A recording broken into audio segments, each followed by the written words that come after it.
Okay guys, so I want to talk about fat loss, muscle loss, water loss, or brain cell loss. I'm just saying. So there seems to be confusion about like what people are losing. Let's not get it twisted. When I do my consultations, the first thing that I tell everyone is you are not working with me to lose weight in the very first 4 to 6 weeks. People forget on the internet to say that you actually have to keto adapt.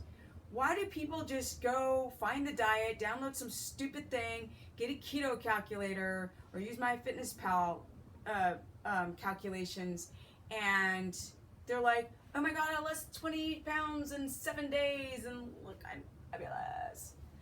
Okay, so this is an old subject, right? It's revisiting the old subject.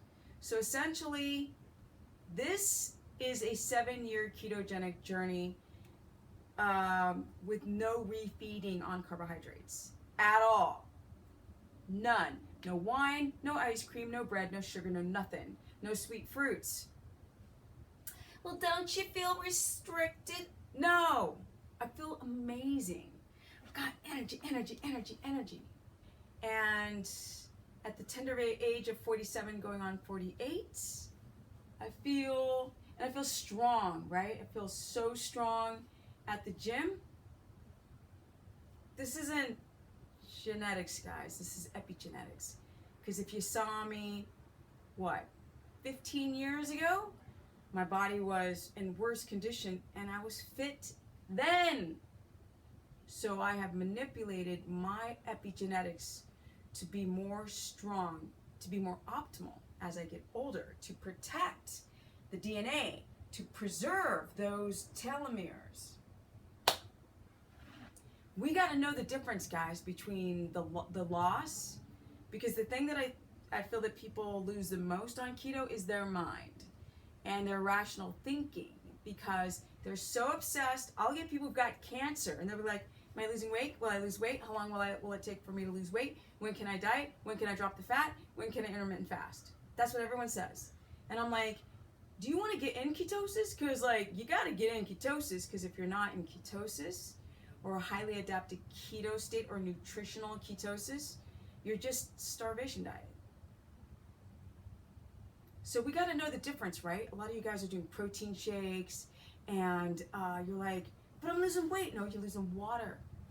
Everyone, when they first do a ketogenic protocol, you lose water. Always. Always. You can jump and do the happy dance. You're not losing fat. And you're definitely not gaining muscle. This is years in the making to build muscle. Years.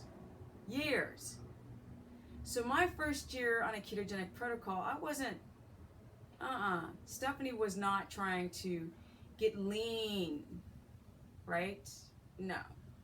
And I really wasn't trying to build muscle. I was just trying to adapt. I just wanted to stop the darn insulinogenic effect in the afternoon, stop crashing, this reactive hypoglycemic response. I wanted it to end. So I jacked up my fat. My fats got up to, 400 grams a day. It was good though. Whoa, it was yummy. I had no limit to fat. Like, you might as well take 2 bottles of oil, and I was like, now did I gain weight doing that? Yeah, sure. But I have a great functioning gallbladder. My HCl levels are fantabombs. Fantabombs? Not fat bombs. So I had no problem digesting the fat. No MCT, no LCTs, no butter, no this, no that. I just had no problem. But I went up because there's only so much that your body can make, use through the Krebs cycle, or poop out. Some of it's going to get stored. Understand this concept. Without a lot of insulin, which remember, I was having an insulinogenic, insulinogenic effect in my afternoon, which was showing me back then I wasn't using a glucometer. My glucose was spiking. When your glucose spikes, you barf out insulin, the insulin takes down the glucose, you slam too hard, your glucagon, IGF-1, gluconeogenesis isn't working that well, and you just want to go to sleep. Pancreas is like, I'm tired. I wanted that to stop. I wanted to have good adrenal sufficiency. So it was a journey, and I gave myself a ton of time. Year, 2. I don't care. However long it takes. I don't care. So, then what happened? Yes. Well, because when I first tried keto, I wasn't looking for weight loss. I didn't really care. So I probably lost weight, didn't know, didn't care. But I definitely noticed when I started gaining weight because I couldn't fit into my clothes. But I also started gaining muscle. So people are like, what's the before and after? I showed you guys a before picture when I'm like, muscles are half the size. I'm still lean, I'm still muscle, but I'm not bubbly muscle. So not only did I go up in fat, but I went up in muscles. Fascinating journey. You guys got to know the difference between water loss and fat loss. Water loss, muscle loss, water loss slash muscle loss and muscle gain. Sometimes when you guys go up in weight, you're gaining muscle. The scale is a crude indication of health. It's pretty much useless. It can only matter when you have a starting number. This is my starting number. And what you do in between is indicative if that scale moves up or down. Is it moving up? Because Stephanie gained 15 pounds of muscle on keto. I gained 15 pounds of muscle and I fit in nothing. If you saw me in person, I'm still petite, still small. Everybody guesses my weight to still be 15 pounds less than what it is because I'm lean. But I'm not. I'm 15 pounds heavier, especially in the back. I really gain muscle in the back and the legs. That's where I gain a lot of that heavy weight. So none of my tops fit, none of my jackets fit. They don't fit. But my waistline is the same as 15 years ago. Just saying. Just is. I want you guys to focus on your hormones rather than weight loss. I mean, another crude, stupid thing to focus on is like, is your cellulite going down? Is your flank fat going down? Because if you're growing in muscle and you're going down in your estrogen dominance, you guys are healing. That's what we want to look for. Scale is crude. It's a mind F. It messes with your mind. Yeah, your mind's playing tricks on you. Din huvudet spelar trick på dig. It's just playing tricks on you. When you first go on a ketogenic protocol, you dump a lot of water because you drop because you drop the carbohydrates. For every 1 gram of carb, your body holds on to 2.8 grams of water, which is almost 3 grams of water. That's a lot of water, yo. Comes out of you, pee a lot, drop a lot of water. You're like, oh my God, I lost 6. Any diet, any restrictive diet, you're gonna lose a lot of water. Dropping the carbs, drop the calories, drop the water. But then you start dropping muscle. And the more you CrossFit, and the more you power lift, and the more you run, the more muscle you burn. Because your carbohydrates, your dietary carbohydrates are low. And that means the body's got to get the carbohydrates from somewhere, so you go into gluconeogenesis. We don't want that, people, because that puts a strain on the adrenal glands. It's something that I repeat in videos, yes. And on message boards, they're like, she just says the same damn thing. Well, we all are just the same damn humans, and it's pretty basic, guys. This isn't quantum mechanics. I'm just saying. I'm not freaking trying to crack the string theory. When you exercise too hard, when you don't get enough sleep, and you're still doing allergenic foods, and you're drinking coffee, and you're still refeeding, and you're still drinking alcohol, or having some honey every once in a while, your glucose spikes, ketones drop, but your glycogen is depleted, so you're really just running off of blood sugar. That's not a good form of sugar. Your body really wants you to store those glycogen storages back up because that's what it's used to. You don't do it, let's burn some more muscle. It's more muscle.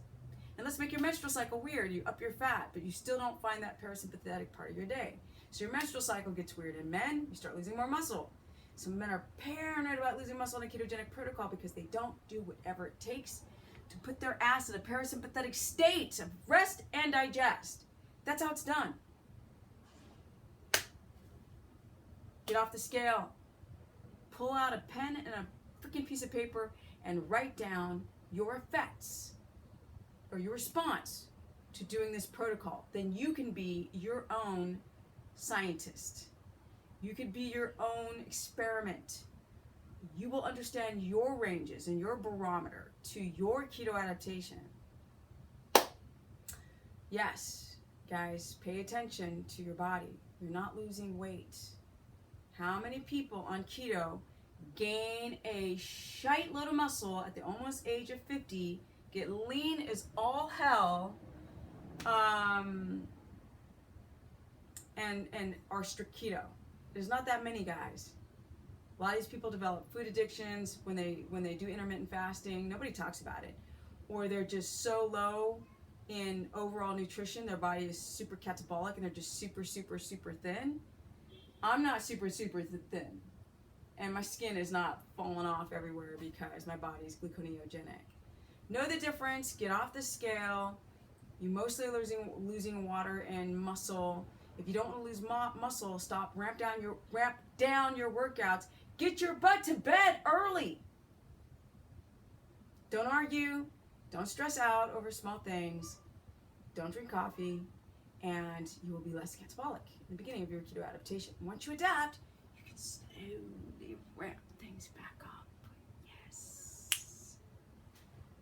If you guys want to learn more, you can check out my new damn ebook that I'm writing right at this moment. And I don't even have a title for it yet, but it is going to be about everything that you ever want to know about how to keto adapt, right? What the hell is it? Like every single significant to insignificant question, down to why am I having a mucus problem? Why are my eyes dry? Why is my menstrual cycle like over flooding? These are like weird things that happen. To potential percentages of muscle loss if you continue to push your boundaries, like I just spoke about.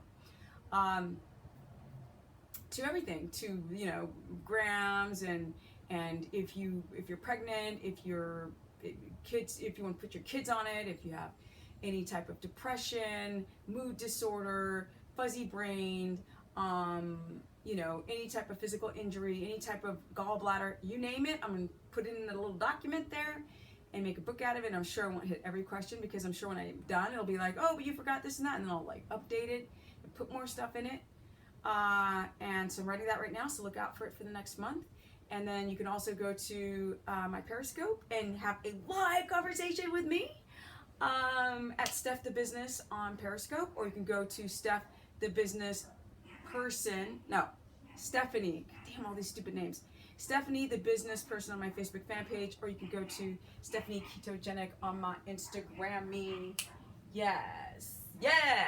To have conversations about what's going on for real and not all this weight loss garbage talk. You will lose weight, guys. You will drop the body fat once you get healthy, and not one day before. Because if you try to do keto too quickly because you're in a hurry, it's not going to happen. The last video I did was about your glucometer numbers and what to look out for, and how somebody said that you could be in the 90s and be in ketosis, and they don't know what they're talking about. But I digress. This is a journey, and it is not for the faint at heart. Getting into ketosis is only for the strong individual. In the beginning, my first year, weight gain, crashed in the afternoon, but I stuck with it, and the more I stuck with it, the stronger and the more fit I have become, especially here and here. So if you guys want to learn more, you can go to stephanieperson.com. I will be going to South Africa this month, so I probably will take only select consultations, but when I come back, I will grind it out. Eventually, I will have a membership site where I can actually focus finally on content and better videos. You can finally see what Steph does in a day, because people have asked me that 500 times. I'm like, I don't even have time to have anyone follow me around with a camera at this point. So when I come back, finally, because I've done so many consultations, I feel like it's time to evolve with what I'm doing and bringing the message out there. I can't wait to go to Africa. I can't wait to go to the townships. I can't wait to see, appreciate what I have in my life right here, right now, even though it's noisy as hell outside. I like traveling to places where I feel like I